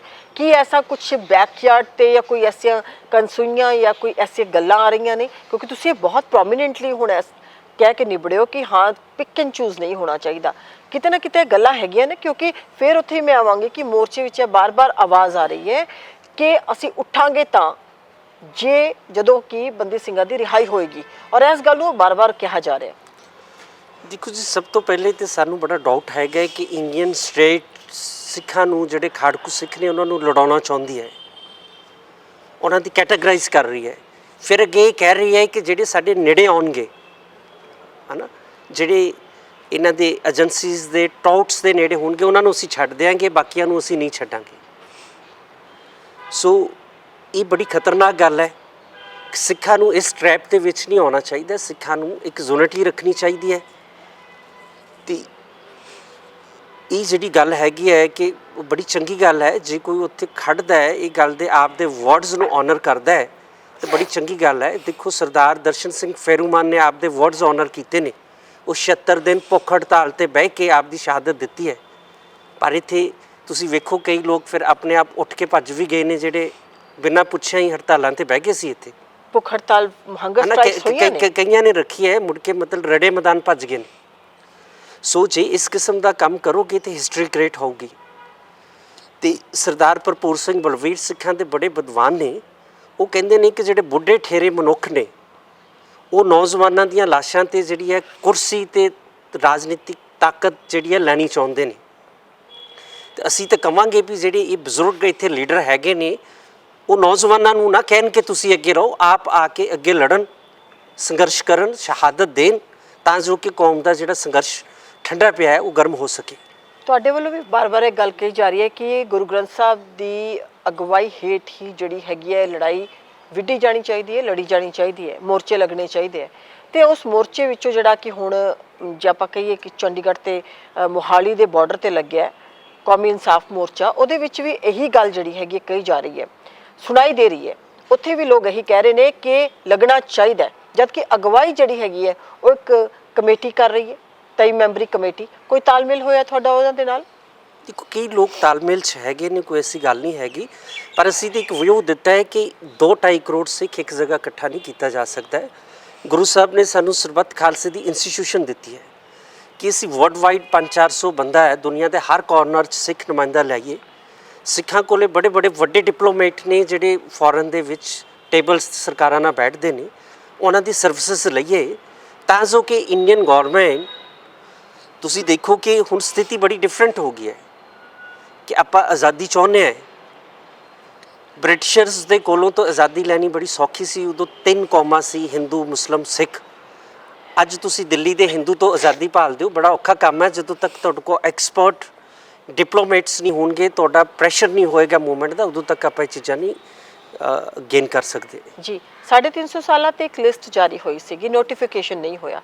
ਉਹਦੇ ਬਾਅਦ ਬਾਰ-ਬਾਰ ਗੱਲਾਂ ਚੱਲੀਆਂ, ਕਦੀ ਤਾਂ ਬਹੁਤ ਸਾਰੇ 119 ਦੀ ਗੱਲ ਹੁੰਦੀ ਹੈ, ਫਿਰ ਉਹ ਸ਼ਾਰਟ ਲਿਸਟ ਹੋ ਜਾਂਦੇ ਹੈ, ਫਿਰ 9-10 ਦੀ ਗੱਲ ਹੁੰਦੀ ਹੈ, ਹੁਣ ਸ਼ਾਇਦ ਕਿਤੇ ਨਾ ਕਿਤੇ ਤੁਸੀਂ ਪਿਕ ਐਂਡ ਚੂਜ਼ ਦੀ ਵੀ ਗੱਲ ਕਰ ਰਹੇ ਹੋ।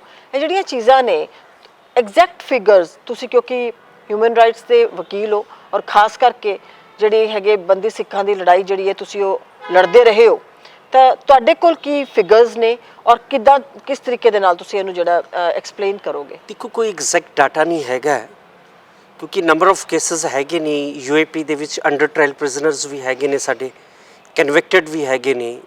ਉਹ ਵੀ ਲੋਕ ਹੈਗੇ ਨੇ ਜਿਨ੍ਹਾਂ ਨੇ ਲੋੜ ਤੋਂ ਵੱਧ ਸਜ਼ਾਵਾਂ ਜਿਹੜੀਆਂ ਸੈਂਕਸ਼ਨ ਕੱਟ ਦਿੱਤੀ ਹੈ। ਉਹ ਵੀ ਲੋਕ ਹੈਗੇ ਨੇ ਕਿ ਜਿਨ੍ਹਾਂ ਨੇ ਇੰਨੀ ਕੁ ਜੇਲ੍ਹ ਕੱਟ ਲਈ ਹੈ ਕਿ ਉਹਨਾਂ ਨੂੰ ਰਾਸ਼ਟਰਪਤੀ, ਗਵਰਨਰ, ਸਟੇਟ ਗੌਰਮੈਂਟ ਰਮਿਸ਼ਨਸ ਦੇ ਸਕਦੀਆਂ ਨੇ। ਬੇਸਿਕਲੀ ਤਾਂ ਗੱਲ ਵੈਸੇ ਉਹ 9-10 ਲੋਕਾਂ ਦੀ ਹੋ ਰਹੀ ਹੈ ਜਿਹਨਾਂ ਦੀ 25 ਤੋਂ 32 ਸਾਲ ਦੇ ਵਿੱਚ ਸਜ਼ਾ ਜਿਹੜੀ ਹੈ ਹੋ ਚੁੱਕੀ ਹੈ, ਜਿਹੜੀ ਆਲਰੇਡੀ ਸਜ਼ਾ ਪੂਰੀ ਹੋ ਚੁੱਕੀ ਹੈ। ਕਿਉਂਕਿ ਮੋਰਚੇ 'ਚ ਜਿਹੜੀ ਅਸੀਂ ਗੱਲ ਸੁਣ ਰਹੇ ਹਾਂ, ਉਹ 25 ਤੋਂ 32 ਸਾਲ ਦੇ ਵਿੱਚ ਜਿਹੜਾ ਲਟਕ ਰਹੇ ਨੇ, ਇੰਨਾ ਸਮਾਂ ਜਿਹੜਾ ਉਹ ਅੰਦਰ ਕੱਢ ਚੁੱਕੇ ਨੇ, ਉਹਨਾਂ ਦੀ ਗੱਲ ਹੋ ਰਹੀ ਹੈ। ਦੇਖੋ, ਉਹਦੇ ਵਿੱਚ ਵੈਸੇ ਤੁਹਾਨੂੰ ਸਪਸ਼ਟ ਕੀਤਾ ਹੈ ਭਾਈ ਤਾਰੇ ਹੋਣਾ ਦੇ ਬਿਹਾਫ 'ਤੇ ਕਿ ਜਿੰਨੀਆਂ ਪ੍ਰੋਵੀਜ਼ਨਸ ਨੇ CRPC ਦੀ 432 ਤੋਂ 36 ਤੱਕ, ਉਹ ਵਿਦ ਕੰਡੀਸ਼ਨਸ ਹੈਗੀਆਂ ਨੇ।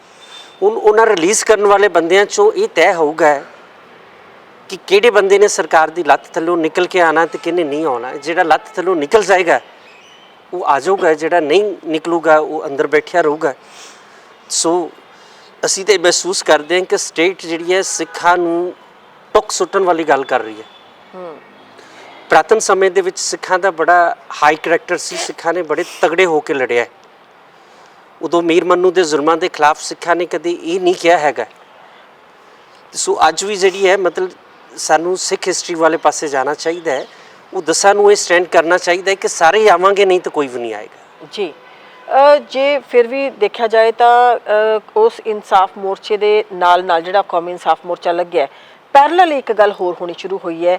SGPC ਨੇ ਵੀ ਆਵਾਜ਼ ਦੇਣੀ ਸ਼ੁਰੂ ਕੀਤੀ ਹੈ। ਉਸ ਦੇ ਨਾਲ ਨਾਲ ਅਕਾਲੀ ਦਲ ਵੀ ਕਿਤੇ ਨਾ ਕਿਤੇ ਬੰਦੀ ਸਿੱਖਾਂ ਦੀ ਰਿਹਾਈ ਦੇ ਲਈ ਦੁਬਾਰਾ ਤੋਂ ਗੱਲਬਾਤ ਕਰ ਰਿਹਾ, ਸਮੇਂ ਤੇ ਕਰਦਾ ਰਿਹਾ, ਪਰ ਅੱਜ ਕੱਲ੍ਹ ਆਵਾਜ਼ ਫਿਰ ਤੋਂ ਬੁਲੰਦ ਹੋਈ ਹੈ। ਤੇ ਜੇ ਗੱਲ ਕਰੀਏ SGPC ਦੇ ਪ੍ਰਧਾਨ ਜਿਹੜੇ ਧਾਮੀ ਨੇ, ਉਹ ਵੀ ਗਏ ਸੀਗੇ ਮੋਰਚੇ ਦੇ ਵਿੱਚ, ਉੱਥੇ ਕੁਝ ਤਕਰਾਰ ਹੋਈ, ਕੁਝ ਉਹਨਾਂ ਦੀ ਇੱਕ ਤਰ੍ਹਾਂ ਦੀ ਕਨਫਲਿਕਟ ਹੋਇਆ, ਪਰ ਫਿਰ ਉਹ ਜਿਹੜੀ ਹੈਗੀ ਹੈ ਗੱਲ ਉੱਥੇ ਹੀ ਸਿਮਟ ਕੇ ਰਹਿ ਗਈ। ਦੋਨਾਂ ਨੇ ਪ੍ਰੈਸ ਕਾਨਫਰੰਸਿਸ ਵੀ ਕੀਤੀਆਂ, ਦੋਨੋਂ ਸਾਈਡਸ ਨੇ, ਪਰ ਫਿਰ ਉਹ ਗੱਲ ਜਿਹੜੀ ਹੈ ਉਹ ਇੱਕ ਸਾਈਡ ਤੇ ਹੋ ਗਈ। ਜਦ ਕਿ ਮੋਰਚੇ ਦੇ ਵਿੱਚ ਇੱਕ ਪਾਸੇ ਗੱਲ ਕੀਤੀ ਜਾਂਦੀ ਹੈ, ਸਭ ਨੂੰ ਆਵਾਜ਼ ਦਿੱਤੀ ਜਾ ਰਹੀ ਹੈ।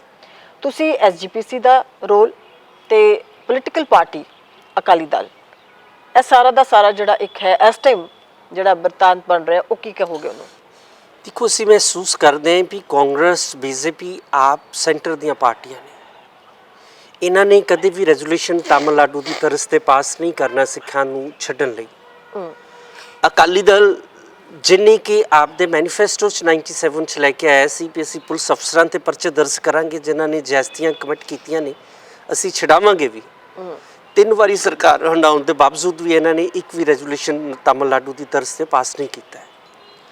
ਹੁਣ ਕਿਉਂਕਿ ਇਹ ਹਾਸ਼ੀਏ 'ਤੇ ਚਲੇ ਗਏ ਨੇ, ਸ਼੍ਰੋਮਣੀ ਕਮੇਟੀ ਜਿਹੜੀ ਹੈ ਉਹ ਕੰਟੀਨਿਊਸਲੀ ਬਾਦਲ ਦਲ ਨੂੰ ਆਕਸੀਜਨ ਦੇਣ ਲਈ, ਉਹਨੂੰ ਪੋਲੀਟੀਕਲ ਰਿਵਾਈਵਲ ਦੇਣ ਲਈ ਇਹ ਜਿਹੜੀ ਹੈ ਦਸਖਤਾਂ ਦੀ ਮੁਹਿੰਮ ਚਲਾ ਰਹੀ ਹੈਗੀ ਹੈ ਜੀ। ਅਸੀਂ ਧਾਮੀ ਸਾਹਿਬ ਨੂੰ ਅੱਜ ਕਿਹਾ ਹੈ ਕਿ ਧਾਮੀ ਸਾਹਿਬ, ਤੁਹਾਡੇ ਦਸਖਤਾਂ ਦਾ ਕੇਂਦਰ 'ਤੇ ਕੋਈ ਅਸਰ ਨਹੀਂ ਹੋਣਾ ਹੈਗਾ। ਤੁਸੀਂ ਦਸਖਤਾਂ ਦੀ ਬਜਾਏ 1946 ਦੇ ਵਿੱਚ ਸ਼੍ਰੋਮਣੀ ਕਮੇਟੀ ਦੇ ਜਿਹੜੇ ਪਹਿਲੇ ਪ੍ਰਧਾਨ ਸੀ ਸਰਦਾਰ ਬਲਵੰਤ ਸਿੰਘ ਕੁੱਕੜ, ਹਾਂਜੀ, ਉਹਨਾਂ ਨੇ ਇੱਕ ਸਰਬਸੰਮਤੀ ਨਾਲ ਮਤਾ ਪਾਸ ਕੀਤਾ ਹੈ, ਉਹ ਸੀ ਕਿ ਕੌਮ ਨੂੰ ਆਜ਼ਾਦੀ ਚਾਹੀਦੀ ਹੈ। ਉਹਨਾਂ ਨੇ ਖਾਲਿਸਤਾਨ ਦਾ ਮਤਾ ਪਾਸ ਕੀਤਾ, ਉਹ ਧਾਮੀ ਸਾਹਿਬ ਕੋਲ ਰਿਕਾਰਡ 'ਚ ਹੋਏਗਾ। ਅਸੀਂ ਚਾਹੁੰਦੇ ਹਾਂ ਇਹ ਭਾਈ ਜਗਤਾਰ ਸਿੰਘ ਤਾਰੇ ਹੋਣਾ ਦਾ, ਪਿਓਰੇ ਹੋਣਾ ਦਾ ਵਿਸ਼ੇਸ਼ ਮੈਸੇਜ ਹੈ ਕਿ ਧਾਮੀ ਸਾਹਿਬ ਤੁਸੀਂ ਸਾਡੇ ਲਈ ਦਸਖਤ ਨਾ ਕਰਾਓ, ਤੁਸੀਂ ਇੱਕ ਵਾਰੀ ਸਰਦਾਰ ਬਲਵੰਤ ਸਿੰਘ ਕੁੱਕੜ ਦੀ ਤਰਜ਼ 'ਤੇ ਉਹ ਮਤਾ ਸ਼੍ਰੋਮਣੀ ਕਮੇਟੀ 'ਚ ਪਾਸ ਕਰ ਦਿਓ, ਸਾਨੂੰ 10, 20, 30 ਸਾਲ ਫਾਂਸੀ ਵੀ ਲੱਗ ਜਾਏ ਤੇ ਸਾਨੂੰ ਕੋਈ ਦੁੱਖ ਨਹੀਂ ਹੋਏਗਾ। ਸੋ ਜਿਹੜਾ ਤੁਹਾਡੇ ਹੱਥ 'ਚ ਹੈਗਾ ਤੁਸੀਂ ਉਹ ਕਰਕੇ ਦਿਖਾਓ, ਜਿਹੜਾ ਤੁਹਾਡੇ ਹੱਥ 'ਚ ਨਹੀਂ ਹੈਗਾ ਸਾਨੂੰ ਬਿਲਕੁਲ ਕਰਕੇ ਨਾ ਦਿਖਾਓ। ਪਰ ਮੋਟੇ ਤੌਰ ਤੇ ਇਹ ਕਿਉਂ ਲੱਗਦਾ ਹੈ ਕਿ ਜਿਹੜੀ ਕੌਮ ਹੈਗੀ ਉਹ ਆਪਸ 'ਚ ਇਕੱਠੀ ਨਹੀਂ ਹੈਗੀ? ਕਦੀ ਵੀ ਇਹ ਮੋਰਚਾ ਲੱਗਦਾ ਹੈ ਜਾਂ ਐਵੇਂ ਦੀਆਂ ਆਵਾਜ਼ਾਂ ਹੁੰਦੀਆਂ, ਇਹ ਇਕੱਤਰਤਾ ਦੀ ਗੱਲ ਹੁੰਦੀ ਹੈ, ਕਿਤੇ ਨਾ ਕਿਤੇ ਉਹ ਵਿਸਰ ਜਾਂਦੀ ਹੈ। ਕਿਸੇ ਨਾ ਕਿਸੇ ਤਰੀਕੇ ਦੇ ਨਾਲ ਕੋਈ ਟਕਰਾਅ ਪੈਦਾ ਹੋ ਜਾਂਦੇ ਹੈ, ਕਦੀ ਪੱਗਾਂ ਉਛਾਲੀਆਂ ਜਾਂਦੀਆਂ, ਕਦੀ ਹੋਰ ਬਹੁਤ ਸਾਰਾ ਕੁਝ ਹੋ ਜਾਂਦਾ ਹੈ, ਜਾਂ ਜਿਹੜਾ ਇਸ ਤਰੀਕੇ ਦੇ ਨਾਲ ਜਿਹੜੀ ਹੈ ਟਕਰਾਅ, ਜਿਹੜਾ ਸ਼ਬਦੀ ਟਕਰਾਅ ਜਿਹੜਾ ਉਹ ਆ ਜਾਂਦਾ ਹੈ। ਕੀ ਚੱਕਰ ਹੈ ਕਿ ਕੌਮ ਇੱਕ ਜਗ੍ਹਾ ਇਕੱਠਾ, ਜਿਹੜੇ ਨਹੀਂ ਸਿੱਖ ਪੰਥ ਇਕੱਠਾ ਹੋ ਰਿਹਾ? ਉਹਦੇ ਲਈ ਸਾਨੂੰ ਸਰਬੱਤ ਖਾਲਸੇ ਦੀ ਜਿਹੜੀ ਇੰਸਟੀਟਿਊਸ਼ਨ ਹੈ ਉਹਨੂੰ ਰਿਵਾਈਵ ਕਰਨਾ ਪਊਗਾ। ਆਫਟਰ ਗੁਰੂ ਪੀਰੀਅਡ ਇਹ ਬਹੁਤ ਵਧੀਆ ਇੰਸਟੀਟਿਊਸ਼ਨ ਹੈ ਜਿਹਨੇ ਸਿੱਖਾਂ ਦੇ ਸਾਰੇ ਮਸਲਿਆਂ ਦਾ ਹੱਲ ਕੀਤਾ ਹੈ। ਇਹ ਸਰਬੱਤ ਖਾਲਸਾ ਹੀ ਹੈ ਜਿਹਦੇ ਵਿੱਚ ਸਿੱਖਾਂ ਨੇ ਜਕੜੀਆ ਖਾਨ ਸਾਰਿਆਂ ਦੇ ਜ਼ੁਲਮ ਨੂੰ ਫੇਸ ਕੀਤਾ ਹੈ ਜੀ। ਇਹ ਸਰਬੱਤ ਖਾਲਸਾ ਹੀ ਹੈ ਜਿਹੜੀ ਇੰਸਟੀਟਿਊਸ਼ਨ 'ਚੋਂ ਸਿੱਖ ਸਟੇਟ ਮਹਾਰਾਜਾ ਰਣਜੀਤ ਸਿੰਘ ਦੀ ਅਗਵਾਈ 'ਚ ਨਿਕਲੀ ਹੈਗੀ ਹੈ। ਜਦੋਂ ਤੱਕ ਕੁਛ ਬੰਦਿਆਂ ਦੀ ਜ਼ੁੰਡ ਲਈ ਕੁਛ ਧੜੇ ਕਹਿਣਗੇ ਵੀ ਅਸੀਂ ਆਗੂ ਹਾਂ, ਉਦੋਂ ਤੱਕ ਇਹ ਕੁਝ ਹੁੰਦਾ ਹੀ ਰਹੂਗਾ। ਸੋ ਇਸ ਕਰਕੇ ਸਾਨੂੰ ਸਰਬੱਤ ਖਾਲਸਾ ਦੀ ਇੰਸਟੀਟਿਊਸ਼ਨ ਨੂੰ ਰਿਵਾਈਵ ਕਰਨਾ ਪਊਗਾ। ਇਹ ਉਹੀ ਇੰਸਟੀਟਿਊਸ਼ਨ ਹੈ ਸਿੱਖਾਂ ਨੂੰ ਜਿਹਨੇ ਮਾਰਗਦਰਸ਼ਕ ਬਣ ਕੇ ਦੱਸਣਾ ਜੀ। ਜਿਹੜੀ ਬੰਦੀ ਸਿੱਖਾਂ ਦੀ ਰਿਹਾਈ ਦੀ ਗੱਲ ਬਾਰ-ਬਾਰ ਚੱਲ ਰਹੀ ਹੈ ਜਾਂ ਬਾਰ-ਬਾਰ ਇਹ ਚੀਜ਼ ਪਲੇਟਫਾਰਮ ਤੇ ਆਉਂਦੀ ਹੈ, ਉਹਦੇ ਵਿੱਚ ਇਹ ਪੋਲੀਟੀਕਲ ਏਜੰਡਾ ਜ਼ਿਆਦਾ ਬਣ ਜਾਂਦਾ ਹੈ। ਜਦ ਕਿ ਦੇਖਿਆ ਜਾਏ ਤਾਂ ਤੁਸੀਂ ਵਕੀਲ ਹੋ, ਤੁਸੀਂ ਜ਼ਿਆਦਾ ਬਿਹਤਰ ਜਾਣਦੇ ਹੋ, ਜਦ ਕਿ ਬੇਸਿਕਲੀ ਇਹ ਪੋਲੀਟੀਕਲ ਨਾ ਹੋ ਕੇ ਜਿਹੜਾ ਲਾਫੁਲ ਚੀਜ਼ ਲਾਅ ਦੇ ਅੰਡਰ ਆਉਂਦੀ ਹੈ, ਉਸ ਤਰੀਕੇ ਦੇ ਨਾਲ ਇਹ ਕੀਤੀ ਜਾਣੀ ਚਾਹੀਦੀ ਹੈ। ਜੇ ਕਨਸਟੀਟਿਊਸ਼ਨ ਦੀ ਗੱਲ ਕੀਤੀ ਜਾਏ, ਕਨਸਟੀਟਿਊਸ਼ਨਲ ਅਥਾਰਟੀਜ਼ ਨਾਲ ਵੀ ਗੱਲ ਕਰਨੀ ਹੈ, ਫਿਰ ਵੀ law and order, rules and regulations ਦੇ ਵਿੱਚ ਉਸ ਪੈਰਾਫਰੀ ਦੇ ਵਿੱਚ ਇਹ ਗੱਲ ਆਉਂਦੀ ਹੈ, ਪੋਲੀਟੀਕਲ ਨਹੀਂ ਹੁੰਦੀ। ਪਰ ਹੋਰ ਨਿਬੜਦੀ ਹੈ ਪੋਲੀਟੀਕਲ, ਕਿਤੇ ਨਾ ਕਿਤੇ ਪੋਲੀਟੀਕਲ ਲਾਹੇ ਲੈਣ ਦੀ ਜ਼ਿਆਦਾ ਗੱਲ ਆ ਜਾਂਦੀ ਹੈ, ਆਪਣੀ ਸਰਵਾਈਵਲ ਦੀ, ਲੀਡਰਸ਼ਿਪ ਦੀ ਸਰਵਾਈਵਲ ਦੀ। ਤੁਹਾਨੂੰ ਲੱਗਦਾ ਅਗਵਾਈਆਂ ਗਲਤ ਨੇ ਜਾਂ ਜਿਹੜਾ ਤਰੀਕਾ ਹੈਗਾ ਕਿਤੇ ਨਾ ਕਿਤੇ ਜਿਹੜਾ ਪ੍ਰੋਸੀਜਰ ਹੁੰਦਾ ਉਹਦੇ 'ਚ ਕਿਤੇ ਫਲॉज ਨੇ, ਜਾਂ ਉਹਨੇ ਸੁਹਿਰਦ ਲੋਕ ਨੇ ਜਿਹੜੇ ਕਿ ਨਹੀਂ ਮਿਲ ਬੈਠਦੇ ਔਰ ਇਸ ਚੀਜ਼ ਨੂੰ ਨਿਬੜਨ ਨਹੀਂ ਦੇ ਰਹੇ ਨੇ? ਅਸੀਂ ਇਹ ਮਹਿਸੂਸ ਕਰਦੇ ਹਾਂ ਕਿ ਜਿਹੜੀ ਸਿੱਖਾਂ ਦੀ ਲੀਡਰਸ਼ਿਪ ਹੈ ਕੰਟੀਨਿਊਸਲੀ ਫੇਲ ਹੋਈ ਹੈ ਤੇ ਉਹਨਾਂ ਦੇ ਕੁਝ ਨਿੱਜੀ ਘਾਟਾਂ ਵੀ ਹੈਗੀਆਂ ਨੇ, ਕਮਜ਼ੋਰੀਆਂ ਨੇ। ਦੇਖੋ, ਅਜੇ ਤੱਕ ਅਸੀਂ ਦੁਨੀਆ ਨੂੰ ਇਹ ਨਹੀਂ ਦੱਸ ਸਕੇ ਕਿ ਸਿੱਖਾਂ ਨੂੰ ਗੁਰਦੁਆਰਿਆਂ 'ਚ ਜਾਣ ਦੀ ਫ੍ਰੀ ਅਸੈਸ ਨਹੀਂ ਹੈਗੀ। ਕਰਤਾਰਪੁਰ ਸਾਹਿਬ ਦਾ ਅਸੀਂ ਬੜੀ ਸਟਰਗਲ 'ਚ ਲਾਂਘਾ ਖਲਵਾਇਆ ਹੈ। ਅੱਜ ਵੀ ਜਿਹੜੀ ਇੰਡੀਅਨ ਸਟੇਟ ਹੈ ਲੋਕਾਂ ਨੂੰ ਵੀਜ਼ੇ ਨਹੀਂ ਦੇ ਰਹੀ। ਮੰਨ ਲਓ ਇੱਕ ਪਰਿਵਾਰ 'ਚ 4 ਜਣੇ ਅਪਲਾਈ ਕਰਦੇ ਆ, 2 ਦਾ ਵੀਜ਼ਾ ਰਿਜੈਕਟ ਕਰ ਦਿੰਦੇ ਨੇ, 2 ਦਾ ਦੇ ਦਿੰਦੇ ਨੇ। ਉਹਨਾਂ ਨੂੰ ਪਤਾ ਕਿ 2 ਕਿਵੇਂ ਜਾਣਗੇ, ਹੈ ਨਾ। ਸਪੋਜ਼ ਕਰੋ ਕਿ ਹਸਬੈਂਡ ਵਾਈਫ ਤੇ ਬੱਚੇ ਨੇ ਵੀਜ਼ਾ ਅਪਲਾਈ ਕੀਤਾ, ਹਸਬੈਂਡ ਦਾ ਰਿਜੈਕਟ ਕਰ ਦਿੰਦੇ ਨੇ, without husband son and mother ਕਿਵੇਂ ਜਾਣਗੇ। ਸਾਨੂੰ ਜਿਹੜੀ ਹੈ ਫ੍ਰੀ ਅਸੈਸ ਨਹੀਂ ਹੈਗੀ, ਨਨਕਾਣਾ ਸਾਹਿਬ ਦੀ ਨਹੀਂ ਹੈਗੀ। ਇਹ ਸਿੱਖਾਂ 'ਤੇ ਬੜਾ ਜ਼ੁਲਮ ਹੈਗਾ ਹੈ। ਫਿਰ ਤੁਸੀਂ ਦੇਖੋ ਕਿ ਇੱਥੇ ਹੁਣ RSS ਵਾਲੇ ਰੌਲਾ ਪਾ ਰਹੇ ਨੇ ਕਿ ਅਸੀਂ ਜਿਹੜਾ ਧਰਮ ਪਰਿਵਰਤਨ ਦੇ ਖਿਲਾਫ ਲਾਅ ਲੈ ਕੇ ਆਉਣਾ ਹੈ।